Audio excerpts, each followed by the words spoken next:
Welcome to Missed Opportunities for Good, the podcast where we open up the space to have conversations about trends and campaigns at the intersection of marketing, advertising, and impact.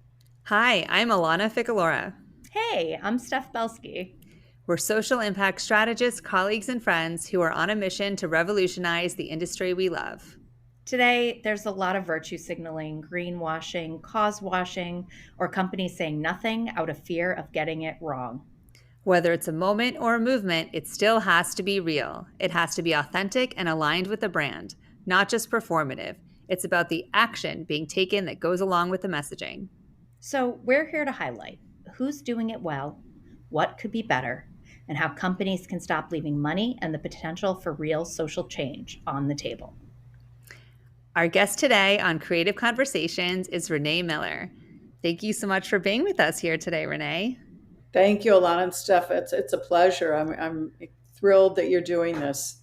So to kick us off, we love to ask, why do you do what you do without literally saying what you do?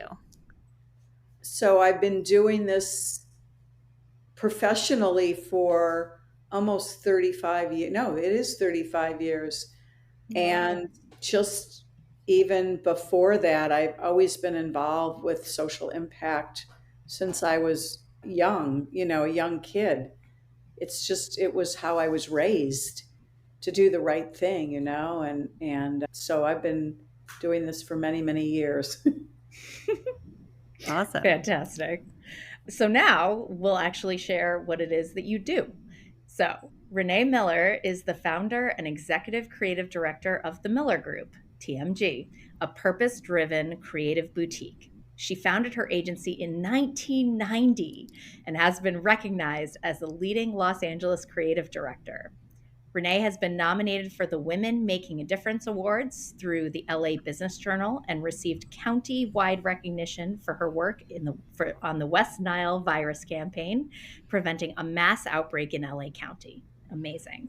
She's worked alongside Father Greg Boyle, founder of Homeboy Industries, woo-woo, to help secure jobs for at-risk youth. For her environmental efforts, Renee received an Extraordinary Achievement in Sustainable Design Award from the Natural Resources Defense Council, raising money and awareness for the Robert Redford Environmental Building, one of the greenest buildings in the U.S. Holy smokes.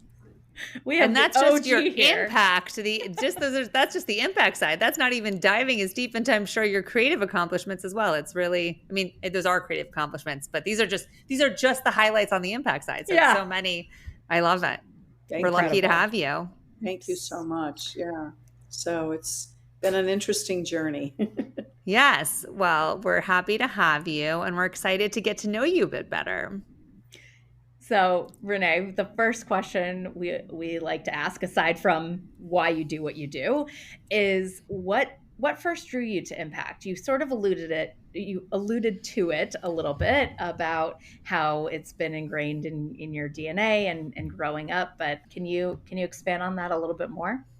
So I think working with social impact companies is just gratifying, and teaching them how to operate more like a for-profit business, because a lot of these are nonprofits, impact companies, and educating them about what, as you said, leaving money on the table.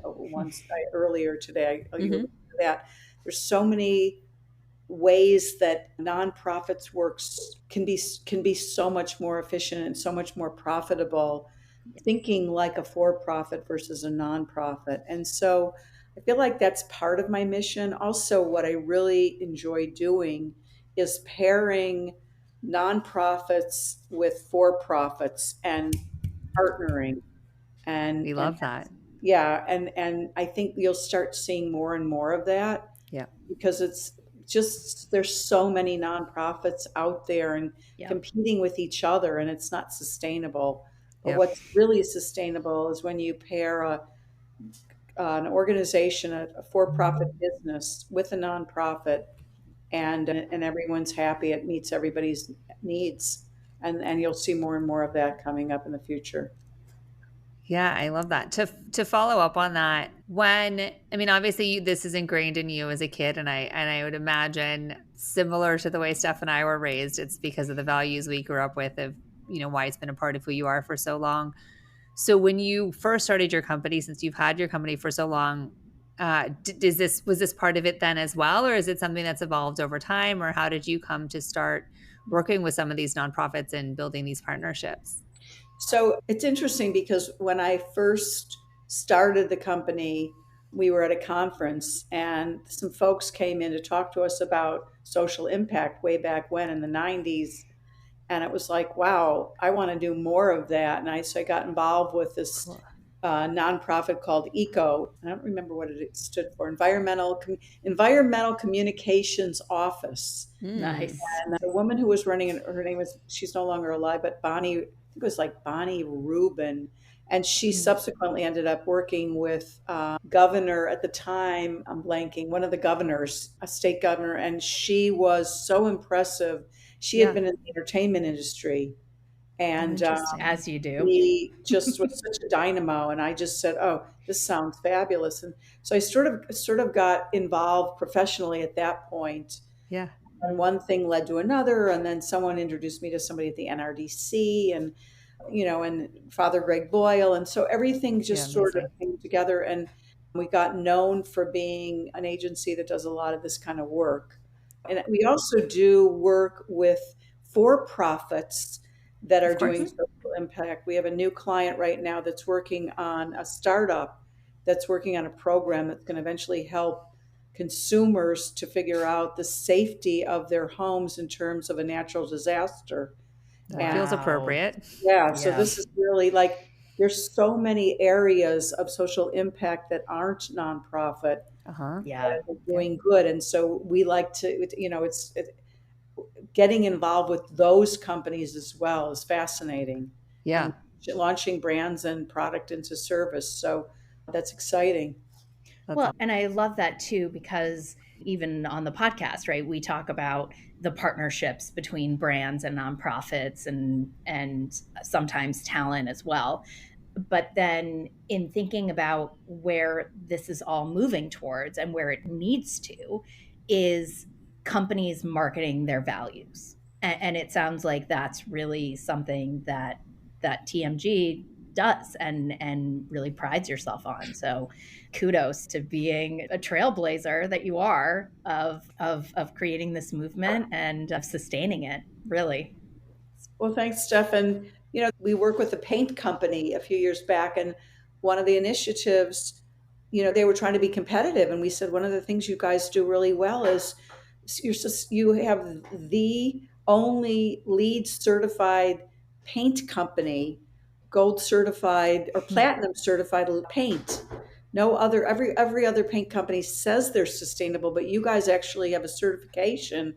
We need to promote this. There a lot of people are worried they have little children, or they have, some people are living with their old elderly parents. Yeah. And, they want to paint. And so let's let people know, both on the trade side and the consumer side. So these are the kinds of things where, we had a company came to us with a bag, a cooking bag that they wanted to promote and launch into market. And one of the aspects of the bag was that it was made out of a biodegradable material that was safe for cooking. So again, it looked like plastic, but it wasn't plastic. And so educating people about how they can cook in a bag, because that was a concern, especially for older people.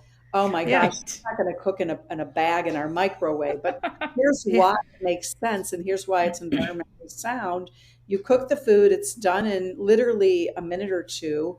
You don't have to plate it, and you don't have to worry about pots and pans and wasting water. So looking at it from an environmental impact makes a big difference. Yeah. And companies don't always see those things. Totally. Right? Yeah. And being able to be mindful, being aware of the importance of these benefits of these products, and understanding that consumers do want to know these things and are making purchasing decisions based on these values is so important, because they might just be so focused on like, yeah, but it's a new product, so it's great. And it's like, well, yeah, but what is it that makes it interesting? It's not just that it's new and shiny in these ways. It's also that it's useful. It's, positive experience for the environment, or it's not impacting the environment in a negative way. And this is the real value here, right? So being able to add that value add to your clients is amazing. Yeah, absolutely. On a personal note, what issue area or areas are you most passionate about? Well, right now, it's always been about the climate. And I am in a group called Resilient Palisades. And it's a group of homeowners who actually renters and homeowners who live in Pacific Palisades, and helping educate the community. And this goes way back, way before even the fires. Yeah. How to be sustainable. And, so that's a really big issue for me. Yeah. Yeah. So. I just saw, after we were talking about that group last week at Carbonauts, I saw something on LinkedIn pop up about it, and someone else was sharing something about the group, and I was like, it's thriving. They're spreading the word. Everyone needs to know. It is a really cool initiative that the Palisades had even before the fires, and I'm sure will be even more important as the rebuilding process. Yeah, that's amazing. Continues. Yeah. And sadly, a lot of the members lost their homes. Yeah. One of the co-founders used to have events and things. Yeah. Beautiful home on El Medio is gone. So it's pretty sobering. And, I just have this mission to try to educate people about the simple things we can do just to help hopefully prevent situations like that in the future, or at least be prepared when they do happen, and rebuilding in a way to be a sustainable neighborhoods, and hopefully other neighborhoods can take that sort of example and implement those in other places, right? And also the community building aspect of that's so important. Being able to share knowledge and build a shared vision for your community is also so important in terms of being able to actually implement it as well, and not having external forces just come in and make decisions for you. So being able to be knowledgeable with your neighbors. Yeah, absolutely. So coming from a place of empowerment when you feel powerless is pretty powerful, I would say. Yes. Renee, you've obviously have so much work that you've done, everything from Homeboy Industries to Skirball Center. What's an impactful project that you're really, really proud of? Well, that you mentioned Skirball, and that was a recent project, and we really enjoyed. First of all, who doesn't love Maurice Sendak? And the object of the RFP with the Skirball was, we need to get people in here who look more like Los Angeles, so diversity. We want to educate. A lot of people don't even know that the Skirball exists. And it was a modest budget, and they said, what would you do to promote us? And we said, the one thing that makes the most sense, given what you want to do, that you want new visitors, you want diverse visitors, and you want to do this soon. This Maurice Sendak exhibit makes so much sense, because we noticed that a lot of moms took their kids to the Skirball to see Noah's Ark. And guilty. A lot of us just telling me about this exhibit. Right. Yes. You're nodding because it's a place to go, and you can let your kids run free. Amazing. And you guys can hang out and have fun. And the best version of a children's museum that exists. The fact that it's real art and it's gorgeous and kids can still touch it is amazing. I mean, the Skirball is beautiful in general, but yes. Not only touch it, Alana, but play with it. Yeah, it's interactive. Yeah. It's like a science museum. It's an art museum. It's all the things. It's amazing. And we brought other adults with us, and they loved it. And the Skirball itself is such a safe, warm, welcoming place in LA. We fell in love with it. We actually all joined, and it worked. And we ended up bringing in 11,000 new visitors, a lot of diversity, a lot of younger people coming in with kids, and and people from all walks of life. So it wasn't just for high level donors, but it was for everybody to be able to come in and experience something wonderful and get a chance to see something a lot of people weren't familiar with. Yeah. Yeah. Yeah. I noticed when you shared the backstory with us, I didn't realize how recent the skirball was built. In my brain, it had been around forever. Because I remember going to bat mitzvah parties there, and I've known about it for so much of my life, but then realized that that just happened to be the time in my life when we started going is also when it had opened. And even Junior League does their leadership day there. And, I've been there for so many different events over the years that I kind of assumed it's been here forever, but it's still, as far as museums go in LA, like relatively new. Yeah, it's true. It's true. And they don't normally use outside agencies, but this particular time they really wanted to be able to go back and say, how can we bring in a more diverse group? And we did a lot. We did a lot with paid media. We did a lot with social media. We did some PR. They have a PR agency that we work with that we help them to bring more people in. And, there were partnerships with KCRW, which was great. Oh, that's smart. And, all kinds of, and Skirball is great at not just promoting exhibits, but they had parties, evening parties and member parties. Furball at the Skirball was an event that I worked on once upon a time. That's great. That's amazing. A lot going on there, and it's just really fun to see people experiencing it. Oh, by the way, I was going to say a lot of people think, we always do research in advance so that we can go back and say what we learned. There were people who thought that Skirball was just a place they go to, a rental hall, because a lot of people we knew had been there for events, like you said. Yeah. Oh yeah, there was one of our neighbors said, "Oh, I was there for a nursing event. I had no idea it was a museum." Oh my gosh. Because they keep it kind of separate. Right. There's so many beautiful spaces that they use for events that you actually don't go anywhere near the museum part. This last time we went, actually, it'd been a while since I had been there, and I was like looking around like, wait, when I go to the event, I go this way, but the sign says museum that way. So we actually need to go this way. And I was like, I don't actually know where I'm going. And we also talked to them about, when you have an independent event, can you work with these organizations to share information so people, or even just, so what they're doing is giving, talk about a missed opportunity, right? There's with organizations that say yes, they give a free pass to come in, or and let people know that what else is there. So smart. It's super smart. Yeah. Thank goodness they have you, Renee. We loved it. We came up with very cool TV spots that we did. They'd never done TV before. They had done some radio. We did outdoor, which they hadn't done. Wow. And we did all of this in selected very targeted zip codes. Same thing with television, was all very targeted zip codes. So so that people who they were trying to attract would see it and come and visit. And we, had people come to a landing page so that they can buy tickets. And and working with them was great, because they have an in-house department that is so awesome. And their marketing folks are super, super smart. And it was so important.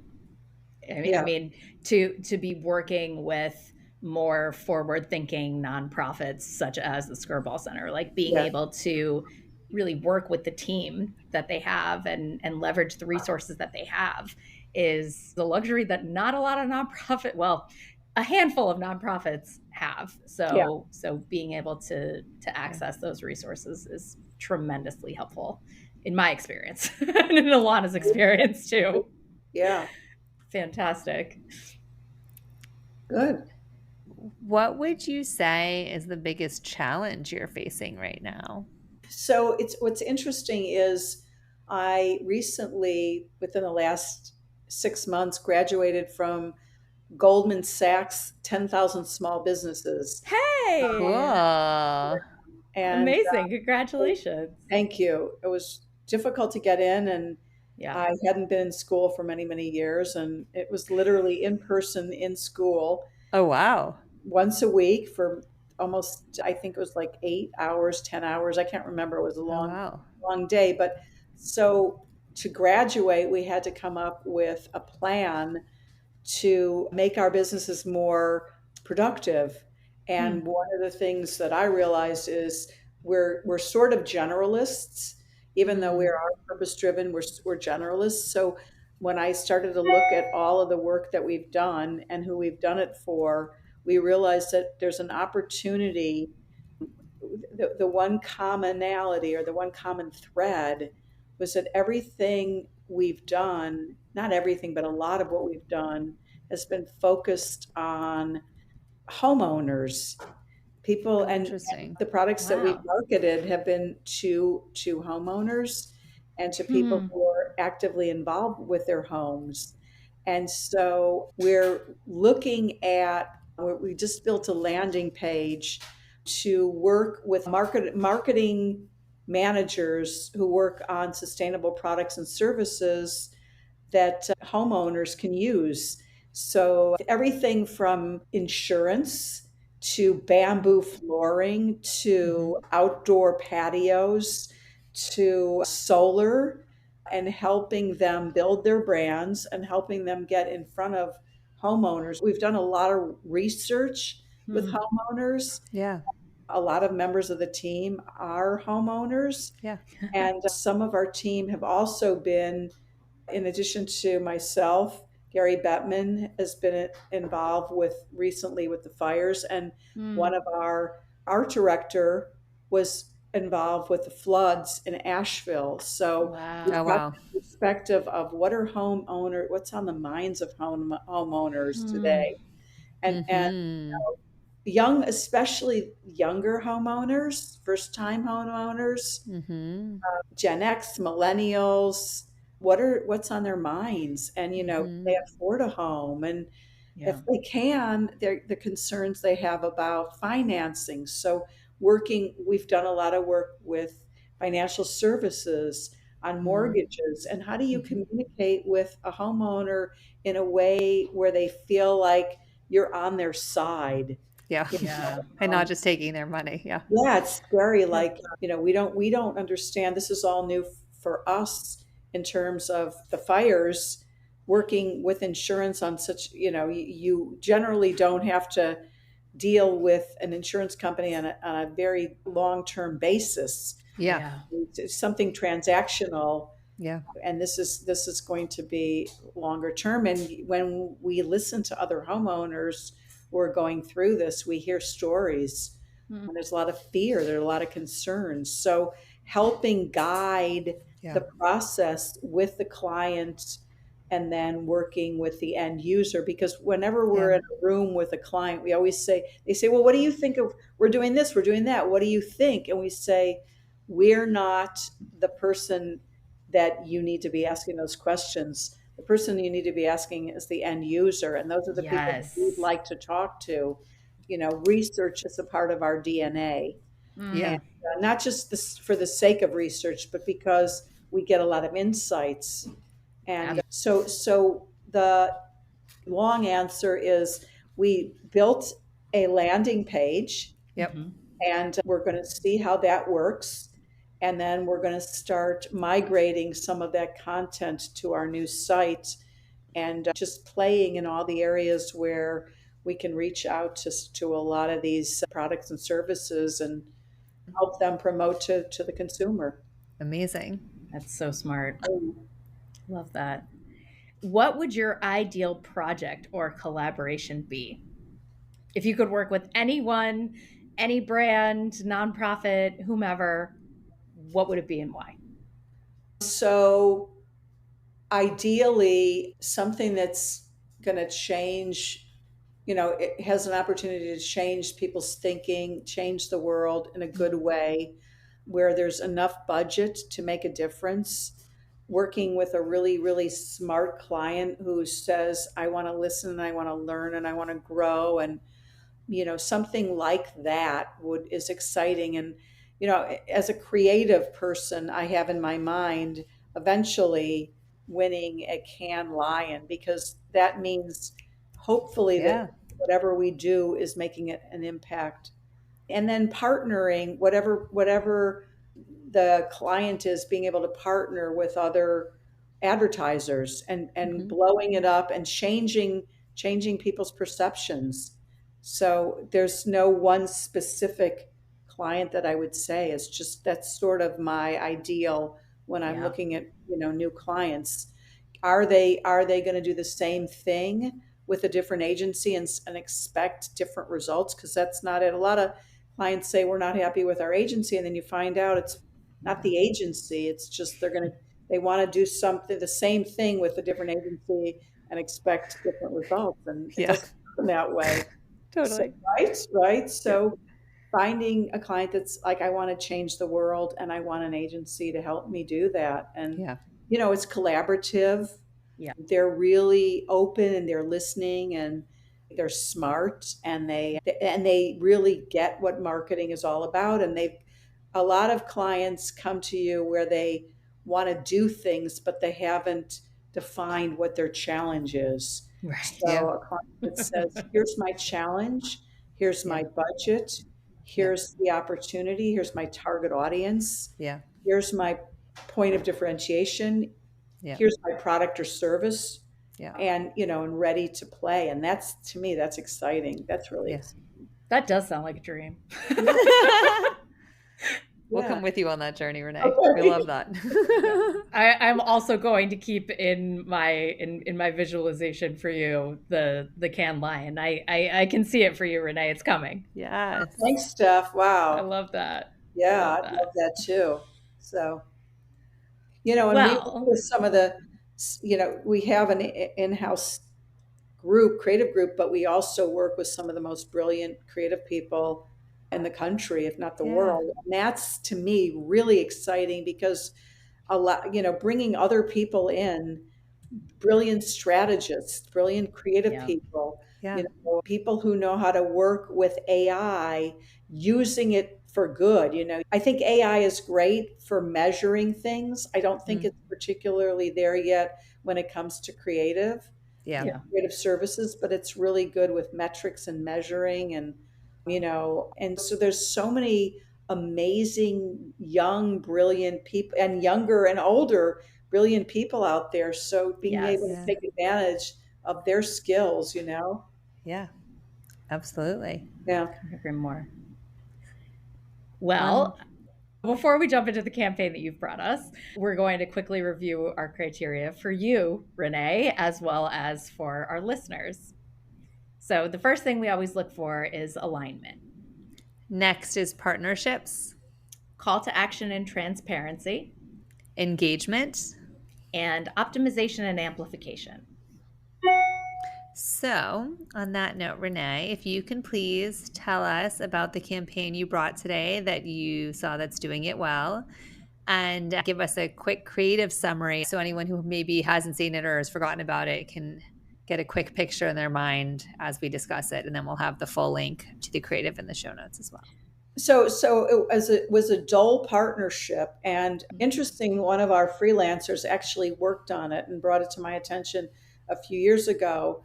And the idea is that Dole ends up selling its pineapple, but the pineapple leaves were being thrown out. Mhm. And the Dole and Ananas, I think that's how you pronounce it. I apologize if I butchered it. I think I probably did. Came up with a joint partnership where they actually figured out a way to use those leaves to create a faux leather. And Yeah. so it's incredibly sustainable. It's perfect for designers, it's perfect for manufacturers, and it also takes something that was being destroyed and now being revitalized for the Mhm. planet. So overall, it's just a huge win for Dole and a huge win for manufacturers. And it's great for consumers because they're not paying for leather. They're paying, people who just don't want to wear leather or people who want faux leather and, leather shoes, leather jackets. You think about leather briefcases and purses and think about all the applications, and it's affordable so that people Yeah. who maybe can't afford a leather garment now can afford this material. So overall it's a real win for the planet Yeah. and for Dole. It makes Dole, I mean, these are the kinds of things that I think are just brilliant. where you Mm-hmm. look at an asset and say, wow, this is something we were throwing out, and now we are actually being able to use something that was a waste for us.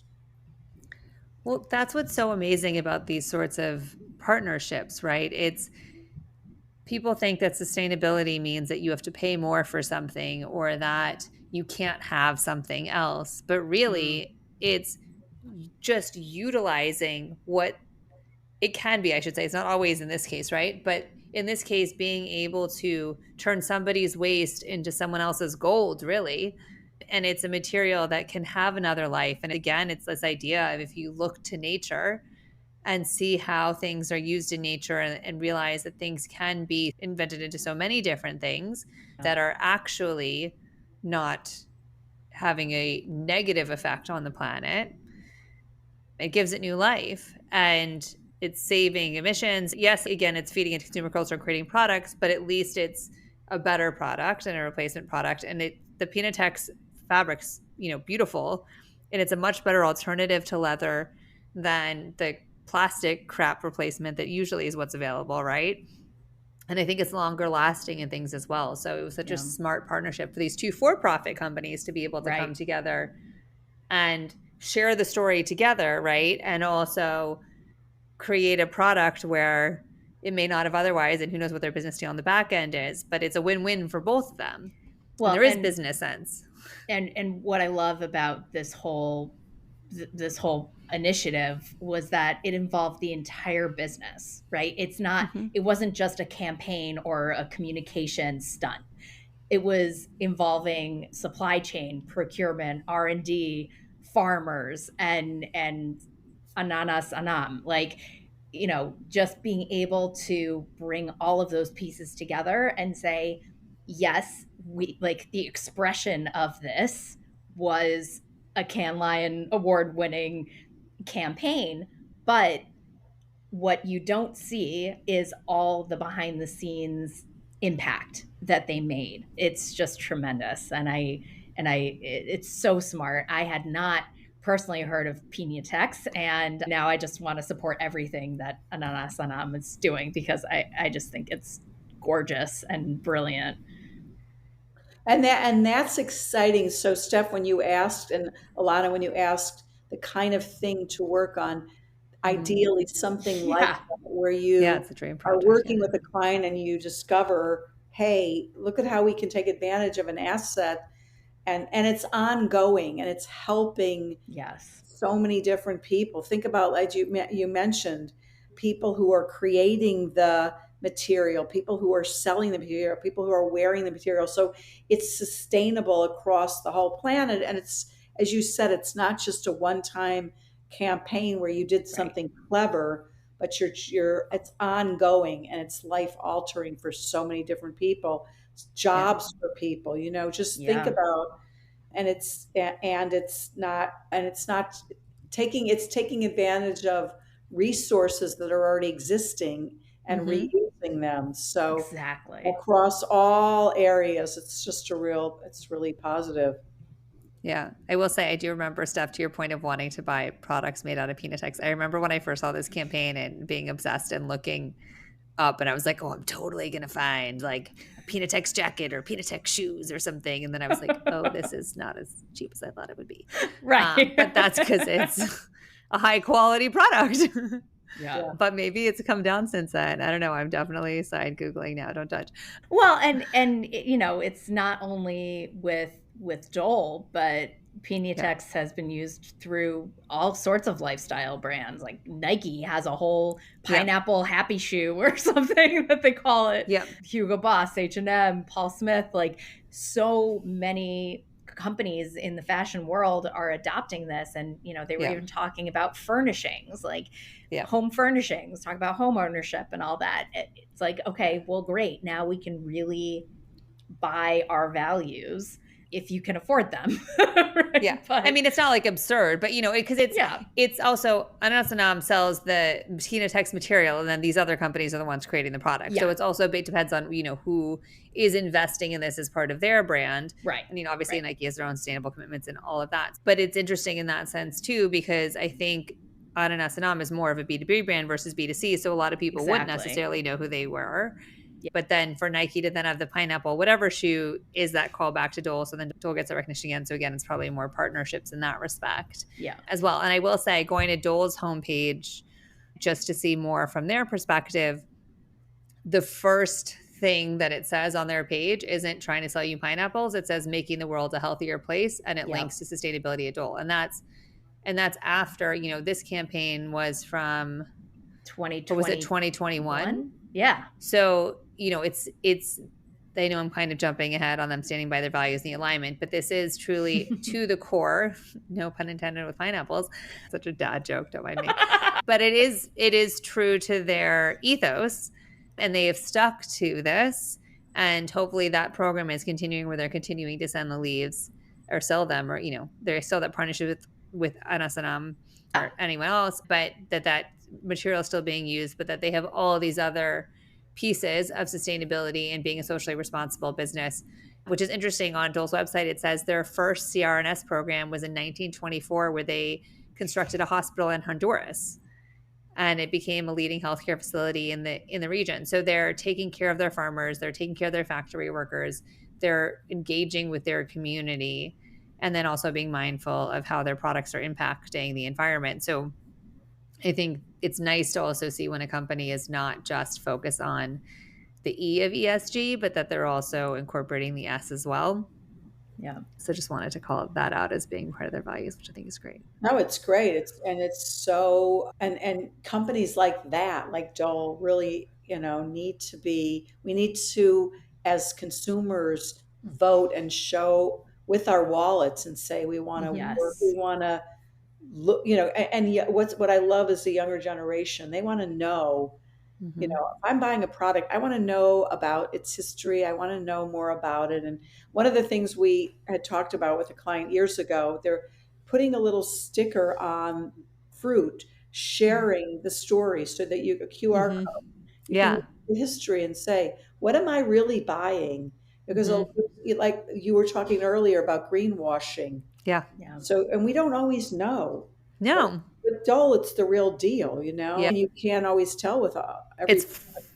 It's funny you brought up the stickers on produce, because I just got fed something on Instagram the other day that was saying that the numbers on the produce also indicate different things, like certain numbers, which I had no idea, but like, ooh, that's dirty if you actually get people to know about this. I was like, everyone should know about this. If this is true, I need to do more research. But that certain numbers mean that pesticides were used, certain numbers mean that no pesticides are used, certain numbers mean, like, they mean different things, like the number that it starts with, you know, kind of how like credit card numbers, like you could tell what kind of credit card is based on whichever. No idea. That's really interesting. I'll send it to you. It blew my mind. And here's always been my question about those stickers. Are they biodegradable? No, they're not. You have to take them off. You can't put them in the compost. Who's going to make the compostable sticker? Like, or can we take them off? Well, yeah. Also, the compost facilities, there's a lot of things they say that are compostable that the compost facilities still can't take. So that's a whole other ball of wax. Right. I always maybe take the sticker off. Yeah. But even something like a sticker on a piece of fruit that's, you know, not compostable. I mean, somebody will eventually come up with a sticker that is compostable, you know, and just there's so much opportunity out there for all of us. There is. Totally. And it's exciting, you know, it's exciting. Like I said, I think a lot of the younger people are questioning and looking at opportunities. And, you know, when we introduce a plastic that's, you know, it's not it looks like a plastic, but it's recyclable, reusable, compostable, then, you know, and it's made out of something like a pineapple. Yeah. You know, Exactly. Wow, applaud that we're helping. It's not even the environment, we're helping ourselves, you know. Yes. Totally. The conversation. It's all interrelated. Yeah, we talk about, you know, help the planet. The planet is fine. The planet will be here for many, many years. It's just whether we are still here. Yes, exactly. So let's help ourselves. Yes. Yeah. 100% agree. One other weird Dole anecdote. I remember as a kid going to Hawaii and visiting the Dole factory. So I Oh. wonder if they share any of the sustainability storytelling as part of that factory tour now. But I couldn't tell you much other than I distinctly remember going there as a kid. But that's nice because you got to understand how Yeah. they grow pineapples, Mm-hmm. and other, and it's all is, we know them for pineapples, but they're so much bigger. They do Yeah. so many other things. So yeah, Yeah. Well, and interesting. in looking at the longevity and the commitment of this partnership, as it looks like as recent as Earth Day last year, Pinatex, Dole, and Ray's Case, which makes beautiful handcrafted handbags and all sorts of fashion goods, did a partnership, and they launched an exclusive bag or something around Earth Day. So it's good to see that this partnership is still going strong, and that it really wasn't just a one-off. Yeah, They've really committed to it. yeah, yeah, and so many possibilities. It's just very exciting. Yeah, Mm-hmm. love it. What else? Oh, so I guess to hit back on our criteria. Sorry, I just lost my script. I guess we did talk about, obviously there was the obvious partnership between the two companies. It doesn't sound Yeah. like they worked with any talent, and maybe that's an opportunity to amplify it even more, or as Yeah, they grow with the brands and things that they work with. But simultaneously being able to have that expansion with Nike and everyone as well, I think is great. yeah. Mhm. And I love that we discovered and talked about how this is not, there's not a nonprofit partnership, but this is very much values driven and purpose Mm-hmm. driven. And so, and it looks like Sanam is actually a B Corp company. They're certified and they have all sorts of other certifications as well Mm-hmm. to show that they really have made the commitment, that they're walking their talk 100%. Yeah. Great. So as a result of that, there's no donation involved, but obviously helping the farmers create more sustainable revenue opportunities and to help their livelihood and their families and generational wealth and all that other good stuff. Yeah. That is definitely, I would say, some sort of monetary investment in one way, shape, or form. Hmm. Yeah, and It hopefully is. we'll start seeing more businesses doing the same thing Dole's doing down the Exactly. Mm-hmm. road. And Yeah. it does Yeah. seem like they continue to build on those partnerships, like one every year. It started with just the material, but then the Nike shoe came out on a different year, and then this other partnership Mm-hmm. that you just mentioned, Steph, was last year. So the fact that it continues to evolve is also a really cool thing to see, because then it's a lasting, and they're Yeah, being transparent, obviously, about it all. It seems as Yeah. well. for sure. For sure. And the Um, exciting thing is, like you said, that it won the can grand prize because it was It such a won brilliant idea. several. Yeah. Yeah. yeah, Yeah.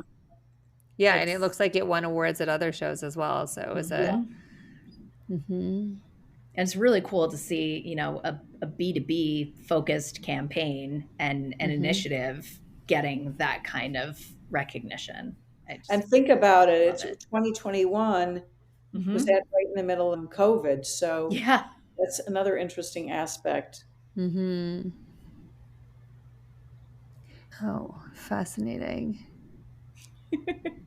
In 2021, when they made this deal with Dole, Yeah. Ananas and Nam had been making Pinatex for 5 years at that point. Mm. And they had already started selling the plant-based alternative to leather to Nike and Ricci and other companies. And then I imagine that making this deal with Dole and bringing more attention to it has helped expand the impact they're able to have. And I'm sure grow the company as well, which is pretty cool Yeah. to see how that's evolved and continues to grow, because that means Great point. they'd be going on 10 years, right? Yeah. Am I doing math? And 2021, and I 25, yeah. think the woman who founded it was in R&D for years before she was That able makes sense. to create Pinatex. I mean, It's really remarkable, the whole story. I dove into the Yeah. website. I was like, I want to know everything about you, Dr. Carmen.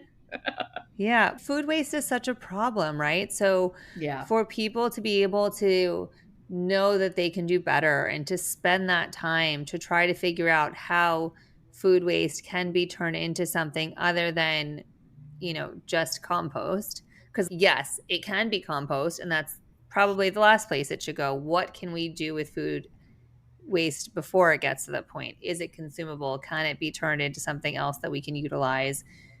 What is the actual use case? There's a chef I follow on LinkedIn who, I forget where he's based, but he posts fascinating things on how restaurants can save costs if Yeah. they thought about the different uses for the food they're serving. And he'll show a zucchini and be like, these are 10 ways you're probably not using this zucchini because you're cutting it here and here. And if you actually think about the amount of zucchinis you've purchased for your month, you would save this much money by using that piece of the zucchini. And so it's really interesting when you think about the materials that are directly in front of our face and how quick we can be to discard them, but how they truly do have value, and how can we turn that value into something impactful and Yeah. helpful. Like there's 100% a business case for it. So people should be looking around and building these new worlds and products. So thank Yeah, you for well, bringing us this campaign and bringing oh, it back to our attention. absolutely. I'm thinking too, you mentioned waste, and Mm, eventually someone's going to come up with a system for turning waste into water. I know that's the next mm, major. Ooh. There are people who are looking at, because eventually the climate's getting hotter and hotter Yeah. mhm. and more drought. We've talked about desalination for years, but nobody's really actually come up with a way to take the oceans and desalinize them. So just think about what can be done when we start really looking at how do we get more resourceful? How do we take waste and turn it into Mm. something that Yeah. useful, you know? And not cut down our rainforest and take away all the water that's generating. Right. Exactly. Absolutely. Yeah. I just started a book about degrowth, so it'll be interesting to see what suggestions are posed in there as well. Yeah. That's great. um, Amazing. Do we think there's any missed opportunities for good here? I don't think so on this campaign. No. No, and I really love, I mean, like what we already talked about is, could this be amplified by a celebrity of some kind or an influencer? That's always top of mind. But just to kind of close the loop on this, there was an article where it said that in April 2024, in the last year, Dole has been able to achieve 83% reduction in organic waste in their global Wow. operations. And their partnership with Ananas Anam is one way that they're doing that. And That makes That's so sense. beautiful. I love that, the transparency is there, that they are, just sharing the fact that yeah, this is making a difference Yeah. across the board. So it's really chef's kiss. I would say similar in a way to what you were talking about, Renee, with the stickers on the fruit. Pineapples tend to have the little like rubber band with a little tag on them with the Yeah. information. And I Yeah. don't know if when they came out with this campaign, if they QR coded it so that as a consumer purchasing the pineapple, something that alluded to the fact that what didn't get to you with this pineapple is actually now clothing, and here's how you can Yeah. find that, Mm, or like bringing love that, customers on Alana. that journey. Because Yeah.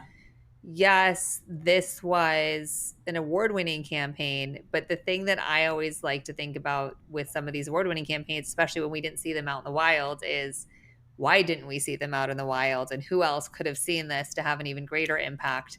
Because even as Steph, who's someone in this space, hadn't seen this campaign before. So if you're consuming other Dole products, this is so exciting to share with people. Why not have another link on your literal product?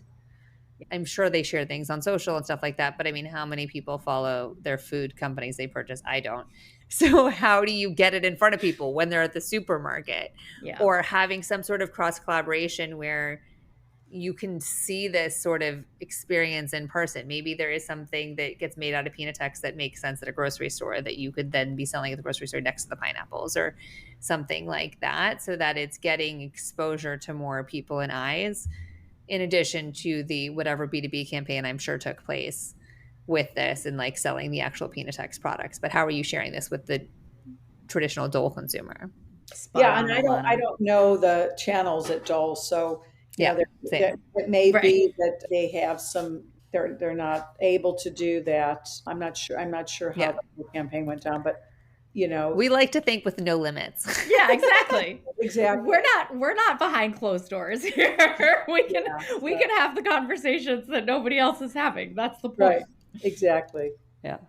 So it's cool. I mean, I know I did see when they've had some of these products in, Fashion Week, they've had signs or pineapples showing like this is made out of pineapple fiber and stuff like that. So it's reaching another audience in a different way. Yeah.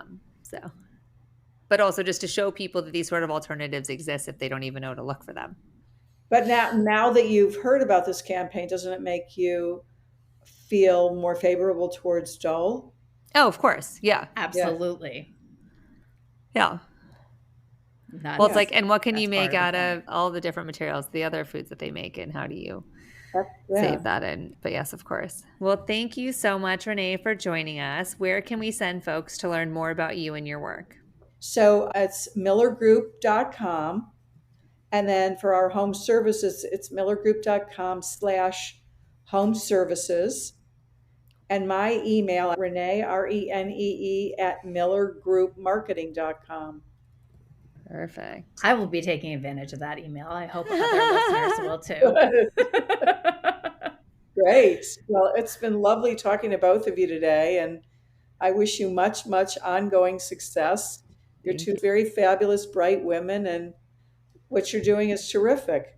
Thank you. Present company very much included. Renee, thank you so much for joining us and for helping us shine a light and learn from those who are doing it well and reduce the missed opportunities for good. We want to hear from you, our listeners. Let us know. What campaigns are you seeing that are doing it well? Who would you like to see us interview? And what campaigns would you like us to audit? Thank you to you, our listeners, for joining us on our mission to revolutionize the industry that we love. Missed Opportunities for Good is a production of Aligned for Impact and Love of Good. And now